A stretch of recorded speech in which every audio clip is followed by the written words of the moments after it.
भेला भएर 249औं पृथ्वी जयन्ती तथा राष्ट्रिय एकता दिवसको सन्दर्भको यो प्रवचन गोष्ठी सुसम्पन्न गर्न गइरहेका छौँ। आजको यो हाम्रो गरिमामय कार्यक्रमका सभापति विश्व हिन्दू महासंघ अन्तर्राष्ट्रियका उपाध्यक्ष आदरणीय चक्रबन्धु अर्यालज्यू, आफ्नो अति व्यस्त समयका बावजुद लामो समयदेखि राष्ट्र संस्था अनि हिन्दू राज्य स्थापनाका निम्ति निरन्तर सक्रिय रहँदै मुलुकलाई धेरै लामो समयसम्म योगदान पुर्याउँदै आउनुभएका, कयौं पटक मन्त्री भइसक्नुभएका, पूर्व गृहमन्त्री पनि भइसक्नुभएका आदरणीय व्यक्तित्व विश्व हिन्दू महासंघका विशिष्ट आजीवन सदस्य पनि हुनुहुन्छ आदरणीय बुद्धिमान तामाङज्यू हाम्रो आजको प्रमुख अतिथि हुनुहुन्छ। म स्वागत गर्न चाहन्छु। यसैगरी हाम्रो निमन्त्रणालाई स्वीकार गरेर पाल्नुभएका आदरणीय पूर्व राजदूत, अहिले भर्खरै उहाँले राजदूत एसोसिएसनको फेरि उहाँ अध्यक्षमा निर्वाचित हुनुभएको छ आदरणीय रामभक्त पिपी ठाकुरज्यू, यहाँलाई म स्वागत गर्न चाहन्छु र यहाँको सफल कार्यकालका निम्ति पनि म यहाँलाई हार्दिक शुभकामना र बधाई पनि ज्ञापन गर्न चाहन्छु। यहाँ भर्खरै निर्वाचित हुनुभएको छ। यसैगरी हाम्रो विश्व हिन्दू महासंघको मुभमेन्टमा, आन्दोलनमा विश्व हिन्दू महासंघको मर्म र भावना अनुरूप जहिले पनि आफूलाई अग्रपङ्क्तिमा राखेर हिन्दुत्व र राष्ट्र संस्थाका निम्ति सधैँभरि सङ्घर्षशील आदरणीय गुरुवर वेङ्कटेश्वर मन्दिरका पीठाधीश्वर स्वामी पद्मधराचार्यज्यू हाम्रो आजको विशिष्ट अतिथि हुनुहुन्छ। म स्वागत गर्न चाहन्छु। यसै गरिकन विश्व हिन्दू महासंघ नेपाल राष्ट्रिय समितिका उपाध्यक्ष समेत भइसक्नुभएका र हाम्रो विश्व हिन्दू महासंघ र अन्तर्राष्ट्रियका केन्द्रीय सदस्य आदरणीय हाम्रो सल्लाहकार अभिभावक हुनुहुन्छ उहाँ पूर्व मन्त्री दीनबन्धु अर्यालज्यू आजको हाम्रो कार्यक्रमका वक्ता हुनुहुन्छ। म स्वागत गर्न चाहन्छु। यसैगरी लामा गुरु आइपुग्नु भएको मैले यहाँ खबर पाएँ, कृपया म यहाँलाई स्वागत गर्न चाहन्छु। हाम्रो रिपोर्चे गुरुज्यू, हाम्रो बुद्धिस्ट गुरु हुनुहुन्छ, कृपया म यहाँलाई मञ्चमा आसन गर्नका लागि निवेदन गर्दछु। यसैगरी हाम्रो विश्व हिन्दू महासंघको संस्थापक मध्येको सबैभन्दा पुरानो सदस्य संस्था श्री कृष्ण प्रणामी सेवा समितिका अध्यक्ष आदरणीय श्याम केसीज्यू, यहाँलाई पनि म स्वागत गर्न चाहन्छु। आजको विशिष्ट अतिथि हुनुहुन्छ। यसैगरी हाम्रो ओमकार परिवारका हाम्रा गुरु नानक मठका पुजारी सेक्रेटरी पनि हुनुहुन्छ उहाँ ज्ञानी गोविन्दज्यू, उहाँलाई पनि म स्वागत गर्न चाहन्छु। विश्व हिन्दू महासंघ नेपाल राष्ट्रिय समितिका कार्यवाहक सभापति आदरणीय राजेन्द्र भण्डारीज्यू पूर्व न्यायाधीश पनि हुनुहुन्छ, म उहाँलाई पनि स्वागत गर्न चाहन्छु। यसैगरी जैन परिषद, जैन सम्प्रदाय, जैन साहित्यका विषयमा असाध्यै लामो समयदेखि अध्ययन अनुसन्धान गरी आफ्नो एउटा यस विषयमा दक्षता हासिल गरिसक्नुभएका नमन उपाध्यायज्यू हुनुहुन्छ, कृपया म यहाँलाई पनि स्वागत गर्न चाहन्छु। यसैगरी सनातन धर्म सेवा समितिका अध्यक्षज्यू, उहाँ हाम्रो तुम्जादेखि पाल्नु भएको छ। हाम्रो कार्यक्रममा म यहाँलाई धेरै स्वागत गर्न चाहन्छु। शिल्पकार उत्पीडित समाजका आदरणीय चित्रबहादुर साईज्यू हाम्रो हरेक अभियानमा सहमत साथ हुनुहुन्छ, उहाँलाई पनि म स्वागत गर्न चाहन्छु। र यहाँ उपस्थित हुनुभएका आदरणीय सनातन धर्म सेवा समितिका हाम्रा संयोजक दाई आदरणीय तारनाथ भिडियो, उहाँ अस्ति भर्खरै त्यत्रो ठुलो उहाँले यो हाम्रो हिन्दू अधिराज्य र राष्ट्र संस्थाका लागि उहाँले अभियान चलाएर आइरहनु भएको छ। म उहाँलाई पनि धेरै स्वागत गर्न चाहन्छु। समग्रमा यहाँ मैले सम्पूर्ण व्यक्तित्वहरू जो यहाँ हुनुहुन्छ सबै एउटा इतिहास र एउटा संस्था, एउटा परिचयको एउटा गरिमामय एउटा इतिहास बोकेका व्यक्तित्वहरू आजको यो हाम्रो सानो हलमा उपस्थित हुनुभएको छ। यहाँहरू सबै आदरणीय व्यक्तित्वहरू हुनुहुन्छ, यहाँहरू सबै गरिमामय व्यक्तित्व हुनुहुन्छ। अहिले भर्खरै मैले देख्दैछु, म यहाँलाई स्वागत गर्न चाहन्छु। पूर्व सांसद आदरणीय दीर्घराज प्रसादज्यू पाल्नु भएको छ, राष्ट्रवादी, उहाँ एउटा अभियन्ता हुनुहुन्छ। म यहाँलाई स्वागत गर्न चाहन्छु, हृदयदेखि स्वागत गर्न चाहन्छु। र विश्व हिन्दू महासंघका केन्द्रीय पदाधिकारीहरू यहाँ हुनुहुन्छ, सचिवज्यूहरू, कोषाध्यक्षज्यूहरू सम्पूर्ण, त्यसै गरी राष्ट्रिय समितिका महासचिवज्यू, अन्य सदस्यज्यूहरू, उपाध्यक्षज्यूहरू पछाडि बस्नु भएको छ। हाम्रो रामसुन्दरजी लगायत सम्पूर्णमा मेरो व्यक्तिगत तर्फबाट र विश्व हिन्दू महासङ्घ अन्तर्राष्ट्रिय तर्फबाट विश्व हिन्दू महासङ्घ सम्पूर्ण परिवारको तर्फबाट यहाँलाई स्वागत गर्न चाहन्छु। खास गरी आज हामीले यो कार्यक्रम किन राख्यौँ त?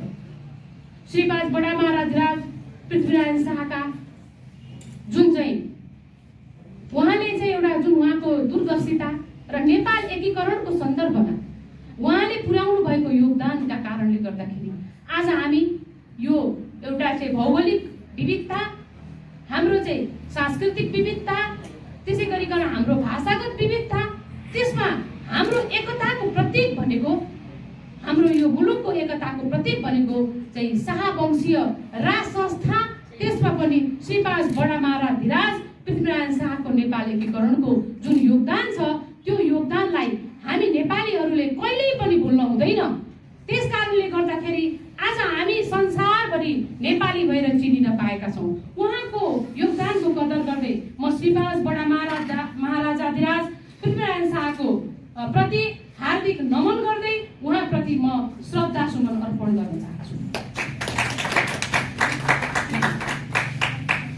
आदरणीय उपस्थित महानुभावहरू, हाम्रा विशिष्ट आजीवन सदस्यज्यूहरू पनि यहाँ पाल्नु भएको छ। हाम्रा शुभेच्छुक, हामीलाई चाहिँ माया गर्ने, हामीलाई चाहिँ मार्गदर्शन गर्ने, हामीलाई विभिन्न क्षेत्रबाट शुभेच्छा प्रकट गर्नुहुने व्यक्तित्वहरू यहाँ पाल्नु भएको छ। मैले नाम छुटाएँ डाक्टर मनोज मुक्तिज्यू, उहाँ एउटा युवा असाध्यै उहाँ पनि चाहिँ लागिरहनु भएको छ। यहाँ सम्पूर्ण आज हामी जति उपस्थित भएका छौँ सबै नै यो मुलुक अहिले कहाँ जाँदैछ र यसमा हामीले के गर्नुपर्ने अवस्थामा छौँ, हामी कहाँ भुल्यौँ भन्ने स्थितिबाट हामी गुज्रिरहेका छौँ। मैले भर्खरै देखेँ हाम्रो मातृशक्ति नेपालका अध्यक्ष आदरणीय ज्योत्सना थापा पाल्नु भएको छ। कृपया म यहाँलाई आसन ग्रहणका लागि निवेदन गर्न चाहन्छु र स्वागत गर्न चाहन्छु।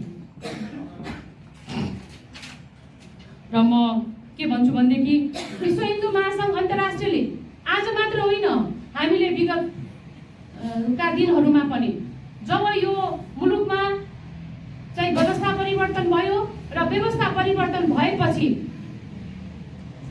हाम्रो जानकी मन्दिरका आदरणीय उत्तराधिकारी मन्त्र राम्रो सन्दासजी पाल्नु भएको छ। कृपया म यहाँलाई अघिल्लो रोमा आएर आसन ग्रहणका निम्ति म निवेदन गर्छु र यहाँलाई स्वागत गर्न चाहन्छु।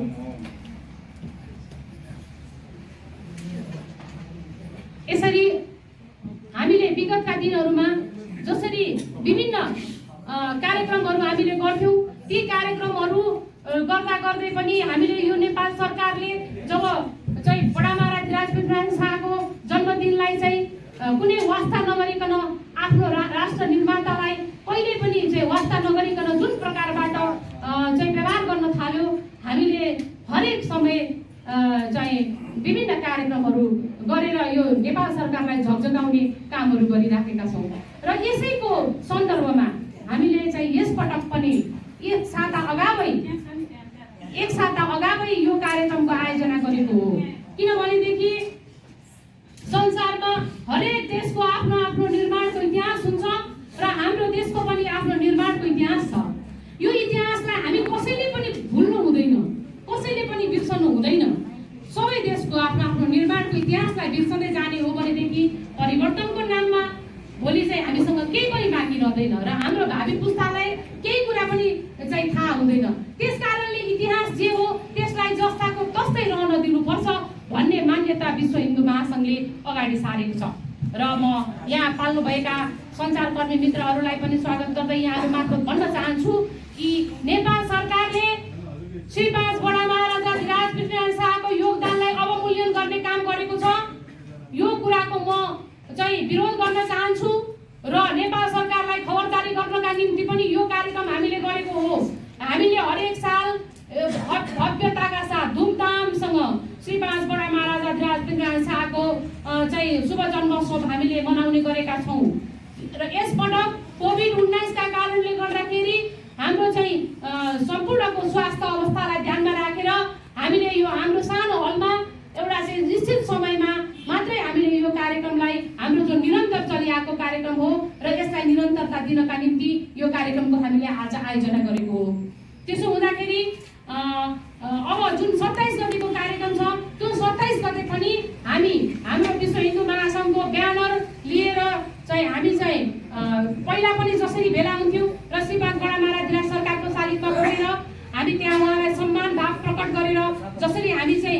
फिर्ता हुन्थ्यो। यसपटक पनि विश्व हिन्दू महासङ्घको कार्यक्रम यथावत छ। त्यसकारणले म यहाँ पाल्नुभएका सम्पूर्ण उपस्थित मान्यवरहरूमा म यो निवेदन गर्न चाहन्छु कि हामी 27 गते त्रिपुटी मण्डपमा 11:30 बजी भेला हुन्छौँ र त्यसबाट चाहिँ हामी त्यहाँबाट चाहिँ शालिगसम्म गएर अनि सधैँ चाहिँ हाम्रो कार्यक्रम निरन्तर गर्छौँ। त्यसो हुँदाखेरि यहाँहरू सबैलाई संस्थागत रूपमा पनि उपस्थित भइदिनका निम्ति पनि म अनुरोध गर्न चाहन्छु र हरेक वर्ष जस्तै यस वर्ष पनि नेपाल सरकारलाई हामी खबरदारी गर्न चाहन्छौँ। एक साल त छुट्टी दिएको थियो र अर्को साल चाहिँ फेरि त्यो छुट्टी पनि काट्यो। त्यसकारण सरकारले के बुझ्नुपर्छ भनेदेखि अघिल्ला सरकारले गरेका निर्णयहरू पछिल्लो सरकारले काट्दै जाने हो भनेदेखि कुनै पनि निर्णय स्थायी हुन सक्दैन। त्यसकारणले गर्दाखेरि श्री 5 बडा महाराजाधिराजलाई एउटा शाहवंशीय राजाको रूपमा मात्र सोच्ने होइन, हाम्रो देशको राष्ट्र निर्माता र नेपाली सेनाको एउटा संस्थापक जसले यो मुलुकलाई एउटा सैनिकले जय गरेर कयौं पटक हारेर कयौं पटक जितेर 2224 अन्य विविध चाहिँ खण्ड खण्डमा विभाजित मुलुकलाई चाहिँ एउटा आज चाहिँ अखण्ड नेपाल राष्ट्रको निर्माण गरेर उहाँले हामीलाई जुन योगदान पुर्याइबक्सेको छ त्यो योगदानलाई सम्पूर्ण नेपालीले मान्नुपर्छ। कुनै पार्टी कुनै वाद र कुनै आइडियोलोजी भन्दा माथि उठेर। त्यसकारणले म यो नेपाल सरकारसँग यसै विश्व हिन्दू महासङ्घको हलबाट आह्वान गर्न चाहन्छु कि श्री 5 बडा महाराजाधिराज पृथ्वीनारायण शाहले यो देशलाई एकीकरण गरिदिबक्सेको थियो र त्यही कारणले गर्दाखेरि आज यहाँ जुन जुन पार्टीमा भए तापनि नेपाली हुन पाउनु भएको छ, नेपाल देशको प्रधानमन्त्री हुन पाउनु भएको छ, नेपाल देशको राष्ट्रपति हुन पाउनु भएको छ। होइन भनेदेखि हाम्रो परिचय आज नेपाली भनेर हुन सक्ने थिएन। त्यसकारणले यी कुराहरूलाई सम्झेर हाम्रो नेपाल सरकारले विश्व हिन्दू महासङ्घ भनेको संसारभरि छरिरहेका ओमकार परिवारको एउटा आस्थाको चाहिँ यो संस्था हो र स्वर्गवासी राजा श्री 5 वीरेन्द्र वीरविक्रम शाहदेव सरकार र राष्ट्रगुरु योगी नरहरि नाथज्यूले कुनै पनि बेला हिन्दूहरूलाई बुद्धिस्ट, सिख, जैन, ओमकार परिवार, किराँत धर्मावलम्बी, प्रकृति पूजकहरू सम्पूर्णलाई भोलि यस्तो किसिमको खण्ड आयो भनेदेखि त्यो कसले त्यो विषयमा चाहिँ बोल्न सक्छ, कसले खबरदारी गर्न सक्छ भन्ने दूरदर्शिता राखेर यो विश्व हिन्दू महासङ्घ। त्यसकारणले यो संस्था एउटाको होइन, सबैको हो, यो साझा संस्था हो, यो यहाँहरूकै संस्था हो र यो नेपाल सरकारले हामीमाथि जुन किसिमको चाहिँ कसैलाई पाखा गर्ने काम गरेको छ, हामीलाई पाखा लगाउने काम गरेको छ। श्री 5 बडा महाराजाधिराज पृथ्वीनारायण शाहले दिएका दिव्य उपदेशहरू यो मुलुक दुई देशको तरुल हो, दुई ढुङ्गाको तरुल हो भनेर जुन किसिमका चाहिँ कुराहरू, जुन चाहिँ कूटनीतिक कुराहरू चाहिँ उहाँले गरेको छ, ती कुराहरू बिर्सेको कारणले गर्दाखेरि विश्व हिन्दू महासङ्घलाई पाखा लगाएको छ। हिन्दूहरू 84% भन्दा पनि धेरै यो मुलुकमा छन्। हिन्दूहरूको भोट लिएर चुनाव जितेको छ। म यी राजनीतिक कुराहरू गर्न चाहन्न, तर हामी हिन्दूहरूलाई निचो देखाउने काम गरेको छ। त्यसकारणले म नेपाल सरकारको जति आलोचना, जति निन्दा गरे पनि कम्ती हुन्छ। यो आजको गरिमामय दिनमा म यी कुराहरू भन्न बाध्यतापूर्वक म निवेदन गर्न चाहन्छु। सिंहदरबारमा बस्नेहरूले के कुरा बुझ्नु पर्यो भनेदेखि श्री 5 बडा महाराजाधिराज पृथ्वीनारायण शाहले एकीकरण गरिदिएको यो मुलुकमा आज हामी यसरी बसिराखेका छौँ। यदि उहाँले यसरी एकीकरण गरिदिएको थिएन भनेदेखि र हाम्रो चाहिँ यो राष्ट्रको एउटा सर्वाङ्गीण विकास हुने थिएन र आज हामी नेपाली हुन सक्ने थिएनौँ भन्ने एउटा मूल मर्मलाई मात्रै बुझिदिएर यो पुस 27 गतेलाई सम्पूर्ण नेपालीहरूले आफ्नै एउटा चाहिँ राष्ट्र निर्माताले निर्माण गरेको नेपाल निर्माण भएको दिनको रूपमा हर्ष उल्लासका साथ, भव्यताका साथ मनाउन पाउने वातावरणको निर्माण गरोस् भन्ने माग गर्न चाहन्छु र पुस 27 गतेलाई राष्ट्रिय पर्वको रूपमा, विदाको रूपमा घोषणा गरोस् भन्ने कुरा निवेदन गर्न चाहन्छु। म धेरै लामो कुरा बोल्न चाहन्न। यहाँ असाध्य विद्वान वक्ताहरू हुनुहुन्छ। यो चाहिँ इन्द्रको अगाडि स्वर्गको बयान गरे जस्तो, सूर्यको अगाडि बत्ती देखाए जस्तो। तर कहिले कहिले कस्तो हुन्छ भनेदेखि भूमिकाले गर्दाखेरि पनि नबोली नहुने अवस्था पनि हुन्छ। त्यस कारणले गर्दाखेरि मैले यहाँहरूको लामो समय पनि लिएँ र यो कार्यक्रम हामीले विगतको निरन्तरताको निम्ति यो एउटा लघु एउटा प्रतीकात्मक एउटा चाहिँ रूपमा मात्र यो कार्यक्रमको हामीले आयोजना गरेको हो। हाम्रो कार्यक्रममा चाहिँ यहाँहरू सम्पूर्ण पाल्दिनु भएर हामीलाई हौसला प्रदान गरिदिनु भएको छ। विश्व हिन्दू महासङ्घ परिवारको तर्फबाट हामी धेरै खुसी भएका छौँ। उहाँहरूलाई म आभारसहित हार्दिक धन्यवाद ज्ञापन गर्न चाहन्छु, स्वागत गर्न चाहन्छु। र मैले कतिपय कुराहरू चाहिँ लामो कुरा गरेँ, कतिपय कुराहरू मैले भन्न जानिनँ होला, त्यसका निम्ति म यहाँहरू समक्ष क्षमा पनि माग्न चाहन्छु। र फेरि पनि हामीलाई माया गरेर विभिन्न सङ्घ संस्थाका प्रतिनिधिहरू यहाँ पाल्नुभएको छ, बटुकहरूले स्वस्ति वाचन गर्नुभएको छ, त्यसै गरी सञ्चारकर्मी मित्रहरू आउनुभएको छ, हाम्रो विश्व हिन्दू महासङ्घ युवा को उपस्थिति रहेको छ। अहिले मैले भर्खरैदेखि विश्व हिन्दू महासङ्घ कलङ्की हामी भर्खरै चाहिँ अब यो कलङ्की जुन छ रामचन्द्र दाई आउनुभएकोदेखि उहाँका सभापति आदरणीय रामचन्द्र अधिकारीज्यू, उहाँलाई म स्वागत गर्न चाहन्छु। र हामी चाहिँ विश्व हिन्दू महासङ्घ अहिले मान्छेले 2-3टा विश्व हिन्दू महासङ्घ भनिरहेको छ।